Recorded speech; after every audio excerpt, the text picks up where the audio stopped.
저희는 지금 이제 대강절의 두 번째 주일을 맞이하고 있습니다. 광고를 통해서도 또 이미 잘 알고 계시리라고 생각하지만 대강절의 가장 중요한 의미는 바로 이 기다림입니다. 처음 예수님을 기다렸던 사람들의 그 기다림, 또 이 시대를 살아가는 우리들에게는 다시 오실 그 주님을 기다리는 그 기다림으로 보내는 절기가 바로 이 대강절입니다.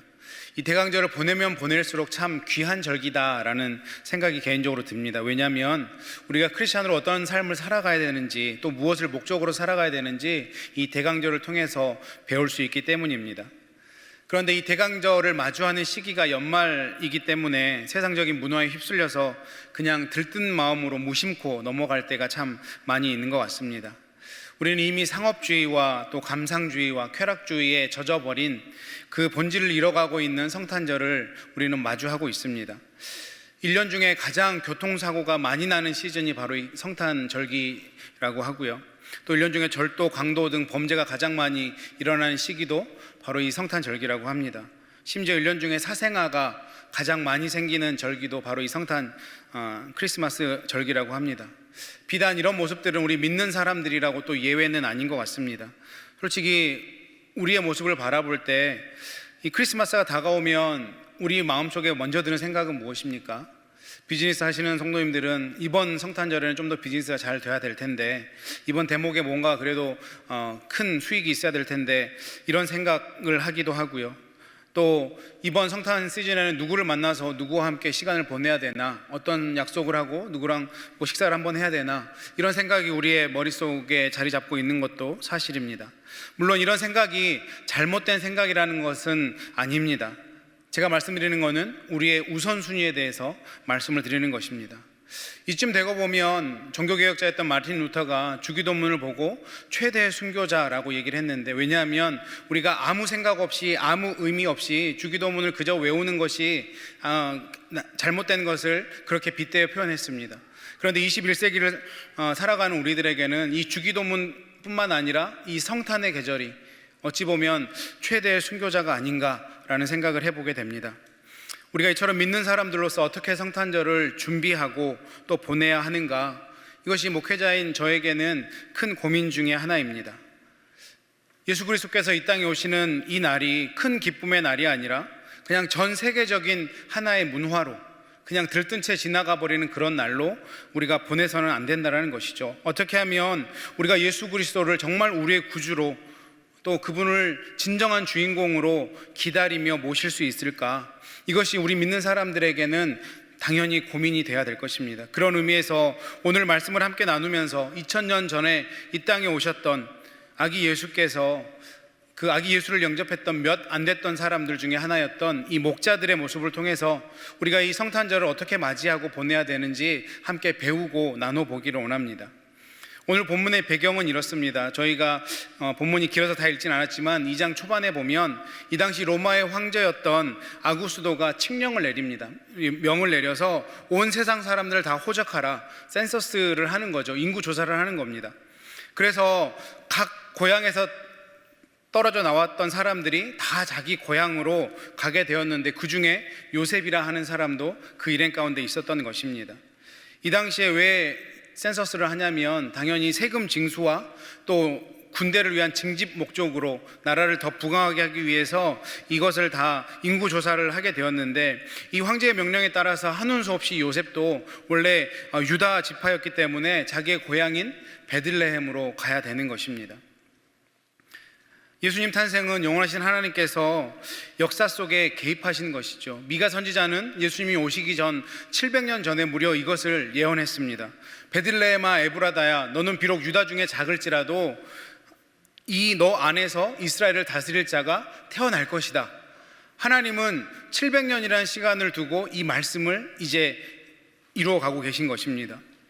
요즘처럼 당연히 교통이 발달하지 않던 때에 이 요셉이 살고 있었던 갈릴리 나사렛을 떠나서 베들레헴까지는 약 150km, 미국으로 치면 약 100마일 정도 되는 거리라고 합니다. 보통 사람들이 걸어가도 4일에서 5일 정도는 걸어가야 되는 거리인데, 문제는 요셉 혼자만 갔던 것이 아니라 만삭인 마리아와 함께 동행했기 때문에 보통 사람들보다는 훨씬 더 많은 시간을 걸려서 베들레헴에 도착을 했을 것입니다.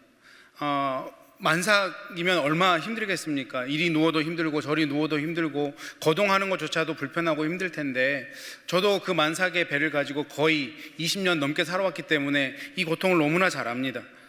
요셉 부부가 아마 베들레헴에 가장 좀 늦게 도착하지 않았을까. 그런데 이 당시에는 무슨 호텔스닷컴이나 에어비앤비 같은 당연히 앱도 없기 때문에 묵을 곳을 정하고 온 것도 아니죠. 대부분의 사람들은 빨리 가서 자기가 묵을 곳을 정했습니다. 그런데 요셉과 마리아는 베들레헴에 도착했는데 묵을 곳이 없는 것이죠. 근데 참 다행히 지푸라기가 흩어 있는 냄새나고 불결한 헛간이 비어 있었습니다.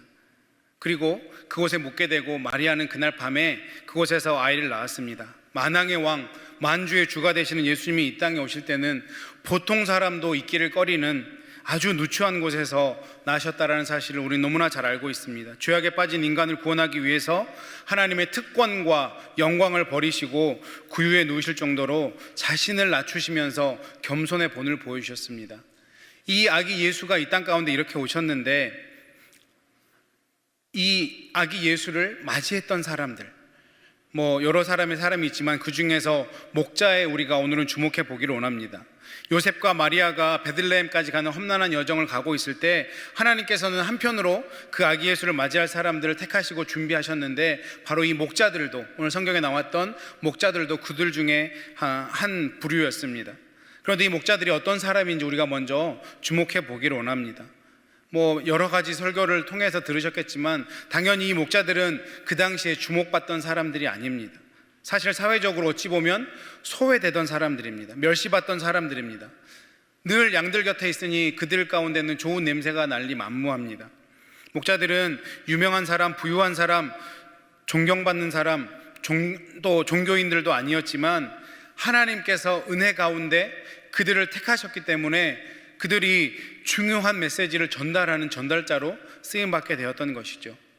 굉장히 평범한, 어찌 보면 평범 이하의 사람들에게 하나님은 찾아가신 것입니다. 그런데 이 목자들은 또 어떤 사람이었냐면, 목자들이 어디에 있을 때 하나님이 목자들을 찾아가셨냐, 들녘에서 자기의 양떼를 치고 있을 때, 그때 하나님이 이 사람들을 찾아가셨다라는 거죠. 굉장히 쓸쓸하고 또 적막한 들에서 양을 치고 있었습니다. 어찌 보면 이 밤에 양들을 내버려 두고 그냥 주인 몰래 따뜻하고 편안한 곳에 가서 쉴 수도 있었을 텐데, 이 사람들은 그렇게 하지 않았던 거죠. 자기의 맡겨진 그 삶의 터전에서 성실하게 자기의 일을 감당하고 있었습니다. 이 목자들을 이 두 가지로 우리가 정의해 볼 수 있습니다. 평범한 사람들이었고, 그렇지만 그들의 삶의 터전에서 성실하게 살아갔던 그 사람들에게 하나님은 찾아가셔서 아기 예수가 이 땅에 오신다는 놀라운 소식을 듣게 하시고 그것을 전하게 하시는 놀라운 일로 사용하셨다라는 것입니다.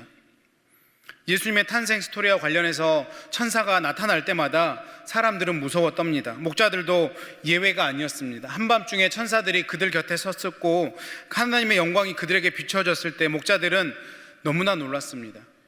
그 무서워하는 목자들에게 천사들이 어떻게 말합니까? 오늘 10절 말씀에 무서워 말라, 내가 온 백성에게 미칠 큰 기쁨의 좋은 소식을 너희에게 전한다.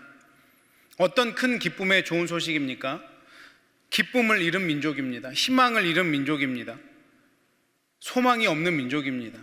지배를 당하고 있던 그런 민족에게 하나님의 기쁜 소식을 주셨다라는데, 어떤 소식이냐면 너희들을 구원할 메시아를 내가 보내주겠다. 그런데 그 메시아는 강보에 쌓여 구유에 누여진 아기 예수다라는 이 소식을 목자들에게 전해주는 거죠. 많은 유대인들은 로마의 압제에서 자기를 구원해줄 어떤 정치적인 영웅을 기다렸습니다. 그런데 하나님은 죄와 심판으로부터 백성들을 건져주시기 위해서 아기 예수를 이 땅 가운데 보내주셨던 것이죠. 2000년이 지난 지금의 우리는 너무나 잘 압니다. 이것보다 더 큰 기쁨의 소식은 없다. 그래서 2장 14절에 지극히 높은 곳에서는 하나님께 영광이요 땅에서는 기뻐하심을 입은 사람들 중에 평화로다, 이렇게 말씀합니다. 이 평화는 어떤 평화입니까? 오직 예수 그리스도를 나의 구세주로 영접하고 보혈로 씻김 받는 사람만이 누릴 수 있는 평화입니다. 하나님과 화목하고 화평을 누릴 수 있는 그 큰 기쁨의 좋은 소식이 바로 예수 그리스도가 이 땅 가운데 오셨다는 소식이죠. 이 당시에 로마의 황자들은 팍스 로마나라고 해서 그 로마의 평화를 추구하던 시절입니다. 그런데 그 평화는 무력으로 빼앗은 평화입니다. 로마 입장에서 보면 평화할 수 있지만 로마의 침략을 받은 나라는 고통이요 슬픔이요 좌절 가운데 있게 하는 평화인 것이죠. 이것은 온전한 평화가 아닙니다. 그러나 평화의 왕으로 오신 예수님은 이 온 인류에게 참된 기쁨과 평화를 주시기 위해서 오셨다라는 사실을 우리는 너무나 잘 알고 있습니다. 하나님은 이 기쁨의 소식을 평범했던 사람들, 하지만 그들의 삶 속에서 성실하게 살아갔던 사람들에게 이 소식을 알게 하셨습니다. 그런데 오늘 제가 주목해서 보고자 하는 것은 이 목자들의 반응입니다. 이 소식을 들었을 때 목자들의 반응이 어떠했느냐. 우리도 그 아기 예수가 이 땅 가운데 오셨다라는 그 소식을 들었을 때 우리도 이와 같은 반응을 보이는 것이 이 시대를 살아가는 크리스찬들이 보여야 될 온전한 모습이라고 생각을 합니다. 첫 번째, 이 목자들이 그 기쁨의 소식을 들었을 때 보였던 반응은 하나님에 대해서 알고 싶어 했다라는 것입니다. 천사가 목자들에게 너희는 갓난아이가 포대기에 쌓여서 구유에 놓여 있는 것을 보게 될 텐데 이것이 너희들에게 보여주는 표적이다 라고 말해줬습니다. 그리고 천사들이 찬송을 부른 후에 하늘에 올라갔고 목자들이 서로 말하기를 하나님이 메시아가 났다고 우리에게 알려주셨다. 이건 정말 대단한 사건이다. 빨리 베들레헴으로 돌아가서 그 일들이 정말 일어났나 우리가 확인해 보자. 그들은 지체하지 않고 마리아와 요셉이 그리고 또 구유에 누워있는 아기를 그들은 찾아냈습니다. 목자들은 천사의 말을 듣고 이것이 진짠가 의심하지 않았습니다. 그것을 확인하기 위해서 베들레헴으로 간 것이 아닙니다. 천사를 통해서 주어진 그 말씀을 온전히 믿었습니다. 그리고 그 말씀의 주인공 되시는 아기 예수를 직접 눈으로 보고 싶었던 것입니다. 그 결과 그들은 베들레헴 성내로 달려가서 하나님의 큰 이적을 그들의 눈으로 직접 보는 놀라운 체험을 하게 되었던 것입니다. 성탄절을 맞을 준비가 되어 있습니까? 우리가 성탄의 계절을 맞을 때 가장 올바른 준비는 무엇이냐면 하나님을 알고 싶어하고 그분이 하신 일을 알고 싶어 해야 하는 것입니다. 호세아 선지자는 이렇게 말씀하죠. 호세아 6장 3절에 우리가 여호와를 알자, 힘써 여호와를 알자. 우리가 당연히 우리의 구원자 되신, 우리의 모든 것 되시는 하나님을 아는 일에 힘써야 된다라고 호세아 선지자는 우리에게 말씀하고 있습니다. 사도 바울도 그가 신앙의 경주를 잘 하기 위해서 세 가지를 알고 싶어 했습니다. 빌립보 3장 10절에 내가 그리스도와 그의 부활의 권능과 그 고난의 참회함을 알려하여, 무엇을 알고 싶어 했습니까? 예수 그리스도가 어떤 분인지 알기를 원했고 그분의 부활의 능력이 어느 정도의 능력인지 알기를 원했고 또 그 고난에 어떻게 동참해야 되는지 알고 싶어 했다라는 것입니다. 하나님은 자신을 찾는 자들을 기뻐하십니다. 잠언 8장 17절에 나의 사랑하는 자들이 나의 사랑을 입으며 나를 간절히 찾는 자가 나를 만날 것이다, 분명히 약속해 주셨습니다. 예레미야 29장 12절과 13절에 너희는 내게 부르짖으며 내게 와서 기도하면 내가 너희를 들을 것이고 너희가 전심으로 나를 찾고 찾으면 내가 너희를 만나주겠다라고 분명한 약속의 말씀을 주셨습니다. 우리는 신앙의 연륜이 길어지면 길어질수록 참 안타까운 것은 타성에 젖기가 쉽습니다. 나는 주일 예배 빠지지 않아. 내가 왕년에 교회 일은 도맡아서 했어. 예배부, 선교부, 음악부, 교육부 모든 부서 내가 일 다 해봤다. 그런데 지금은 섬기려 하지 않습니다. 도무지 배우려고도 하지 않습니다. 기도하는 자리도 멀리합니다. 이 핑계 저 핑계 대면서 정말 교회 일에 참여하려고 하지 않습니다. 심지어 오히려 열심을 내는 사람들에게 몇 마디 툭툭 던져가면서 낙심을 시키기도 합니다. 예수님께서는 그런 자세를 가졌던 바리새인들에게 분명하게 책망합니다. 마태복음 23장 13절에 화 있을진저 서기관들과 바리새인들아, 너희는 천국 문을 사람들 문 앞에서 닫고 너희도 들어가려고 하지도 않고 사람들이 들어가려는 것도 막는구나. 그런 너희들은 분명히 화가 있을 것이다, 분명하게 경고하고 있습니다. 신앙생활은 무엇입니까? 하나님을 알아가는 과정이고 예수 그리스도를 닮아가는 과정이 신앙생활 아니겠습니까? 내 안에 예수 그리스도를 더 알고 싶어하는 열망이 있습니까? 예수님을 더 닮고 싶어하는 갈망함이 있습니까? 이것이 당연히 예수 그리스도를 따르는 자들의 온전한 자세일 것입니다.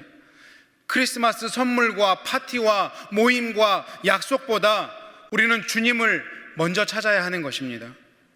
성탄절에 주님을 더 알고자 하는 구도자의 모습으로, 구도자의 자세로 주님 앞에 나아가야 되는 것입니다. 이것은 나이에 상관이 없습니다. 신앙의 연륜에 상관이 없습니다. 끊임없이 그분을 알아가고 배워가야 합니다. 이것이 성탄을 맞는 우리 믿는 자들의 온전한 자세가 될 것입니다.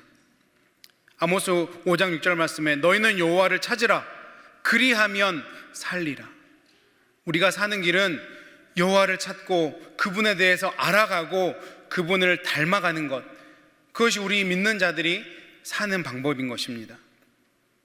목자들은 하나님을 알고 싶어 했을 뿐만 아니라 그들은 받은 은혜를 나누고 싶어 했습니다. 우리는 서로가 필요한 존재들입니다. 특히 삶의 위기를 맞이할 때 우리는 더욱 누군가를 필요로 합니다. 어려운 어떤 형편과 처지에 있어도 나를 위해서 기도할 수 있는 사람이 있다라면, 함께 아파하고 함께 즐거워할 사람이 있고 서로 격려할 사람이 있다라면 그것은 우리에게 굉장히 큰 복입니다. 그런 사람들이 있을 때 우리의 신앙생활은 시너지를 일으키는 것 같습니다. 고난을 헤쳐나가는 비결은 첫 번째는 하나님을 의지하는 것이고, 두 번째는 성도의 교제를 통한 격려와 위로가 우리로 하여금 고난을 뛰어넘게 한다는 사실을 우리는 너무나 잘 알고 있습니다. 우리 교회 안에 저는 속회가 그런 역할을 제공하고 있다고 믿습니다. 속회를 통해서 우리의 삶을 나누고 우리의 신앙을 나누고 또 그런 얘기들을 서로 나눠가면서 함께 아파하고 함께 기도해주고 함께 격려해주고 함께 세워주면서 성숙한 공동체가 되어 나가는 것이죠. 분명히 주님께서는 두세 사람이라도 내 이름으로 모인 곳에 내가 그들과 함께 하겠다라고 분명히 약속해 주셨습니다. 그렇기 때문에 하나님께서 우리에게 원하시는 것은 그리스도 안에서 다른 지체들과 더불어 복을 받는 것입니다. 목자들은 어땠습니까? 양떼를 칠 때 함께 삶을 나누었습니다. 천사들이 그들 가운데 찾아와서 큰 기쁨의 좋은 소식을 전해줬을 때 그들이 어떻게 해야 되는지 먼저 함께 상의했다라고 오늘 본문은 말씀하고 있습니다. 그리고 그들이 전해 들은 것을 그들은 전했습니다. 여기서 중요한 것이 바로 목자들이 그들이 모르는 것을 전한 것이 아니라 그들이 전해 들은 그것을 전했다라는 것이죠. 자기들이 아는 것만 그들에게 나누었습니다. 이것은 목자들 뿐만 아니라 신약에 나왔던 예수 그리스도의 제자들도 마찬가지였습니다. 요한일서 1장 1절과 2절 말씀에 보면 태초부터 있었던 그 말씀에 관해서는 우리가 들은 바고 눈으로 본 바고 주목하고 우리 손으로 만진 바다, 이 생명이 나타나신 바 되었는데 우리가 이 영원한 생명을 보았고 증거하여 너희에게 전하노니 이는 아버지와 함께 계시다가 우리에게 나타나신 바 되었다. 내가 눈으로 보고 손으로 만지고 함께 했던 그 예수님을 전했다, 내가 아는 그분을 전했다라고 제자들은 말씀하고 있는 것이죠. 우리는 이미 아기 예수가 이 땅 가운데 오셔서 은혜로 구원을 받은 사람들입니다. 은혜로 구원을 받았다라는 것은 우리에게 어떤 사명이 있습니까? 그 복음을 들은 사람들은 그 복음을 전해야 되는 사명이 있는 사람들입니다. 특별히 이 성탄의 계절은 그 예수 그리스도를 전하기 아주 좋은 계절입니다. 우리 주변을 둘러보십시오. 혹시 아직도 예수가 누구인지 모르고 살아가는 사람은 없습니까? 내 가족 중에, 내 친지 중에, 또 내 주변에 있는 사람들 중에 여전히 동물처럼 그렇게 살다가 죽어져갈 영혼들은 없습니까? 이 성탄의 계절에 우리가 먼저 주목해야 되는 것은 내가 누구에게 이 복음을 전할 수 있을까? 이것을 먼저 살펴봐야 된다는 것입니다. 요한복음 9장에 보면 나면서부터 소경된 사람의 이야기가 나옵니다. 예수님께서 안식일에 그 소경의 눈을 뜨게 하셨습니다.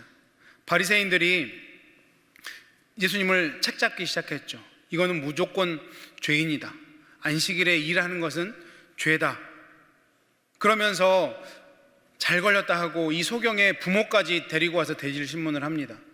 안식일에 이 사람을 눈뜨게 한 게 맞냐? 그러면 죄인 아니냐?